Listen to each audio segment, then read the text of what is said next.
Isn't this a beautiful thing? So, I finally got Gigahorse up, and I am plotting. And no, I do not have the fastest plot times, but I can tell you, based on what I'm seeing so far, that the plot speed is a heck of a lot faster using GPUs. I'm using NVTop to monitor what my GPU is doing, and that sucker is getting hot. Yeah. So I got to work on cooling. Them's the breaks when you're in an unair conditioned room and you're using a 1U server and plotting using GPU. Yeah, it's looking a little dangerous, at least for the GPU anyway.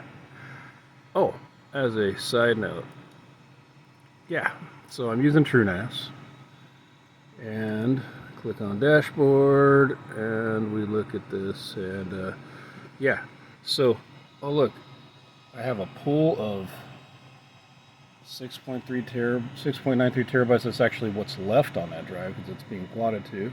This is the other drive, and if you notice, it is a pool of 1.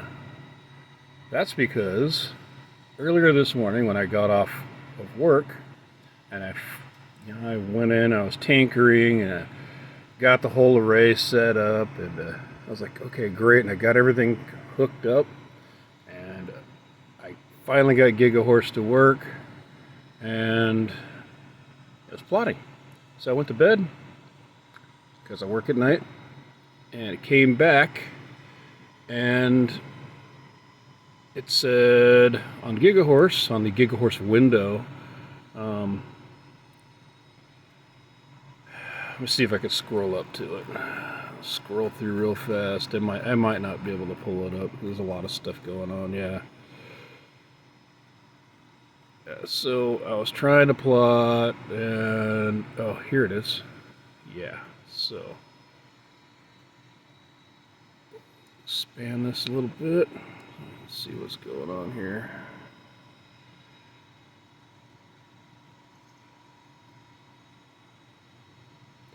Anyway, it stopped in the middle of phase 1 on plot 4 out of infinity. Found out, and I don't have the information on my to show you, but that one of my drives died. Yeah, it's corrupted. So the entire pool is corrupted. I had 106 terabytes of raw storage that I could no longer use, and none of my current plots, which was only 4 at the time, would work. Data was corrupted. And that's kind of what happens when you stripe 12 drives and have no backup. And that's to be expected. I mean, it's Chia. It's not mission critical data, although, you know, I would have liked to have not lost that data.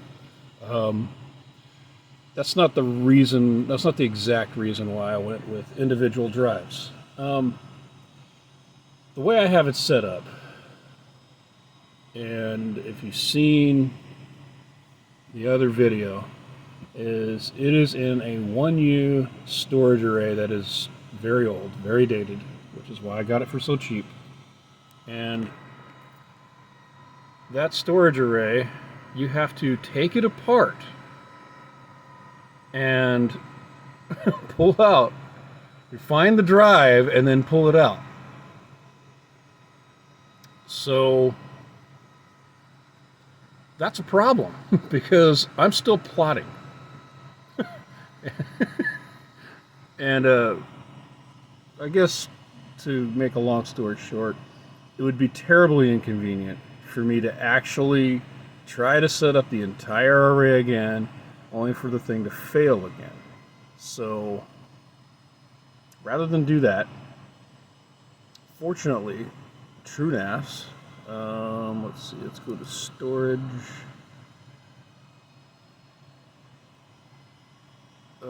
I'm not going to assign anything, but I'm going to, okay. Pull existing pull, cancel, okay, hold on. Still messing around with this, so. Okay, I'm going to go to create pool, just to kind of pull up what I have. Okay, so you got all these drives, right? I can tell you which one it is. It's this one. All right, so if I pull this up, that's the one. So that's serial number right in there. I'm pretty sure I could go into my array and find that and pull it out. I'm not going to do it right now, but I know, I have it written down just in case I forget.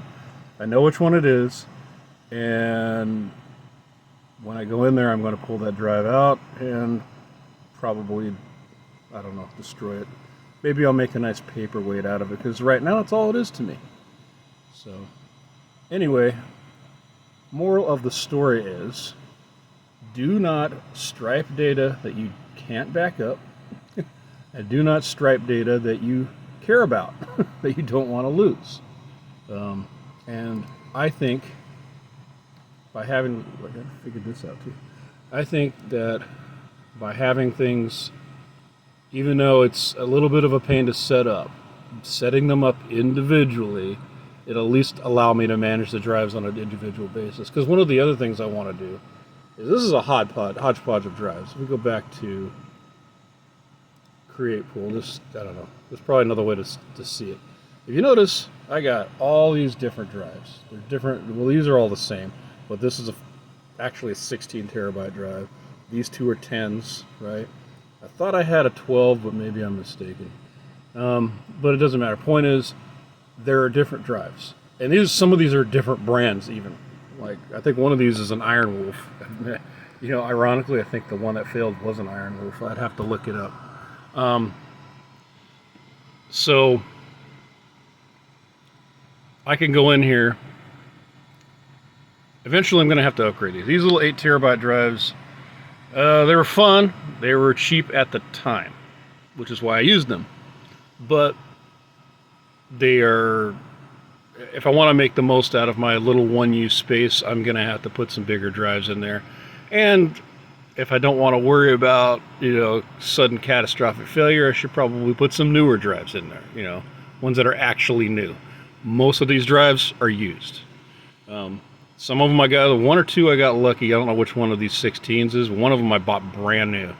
And it hasn't failed on me, so that's good. But yeah, eventually I want to upgrade these drives to something bigger so that I can make the most use of my space.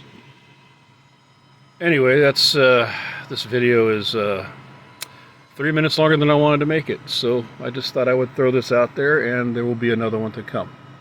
Bye.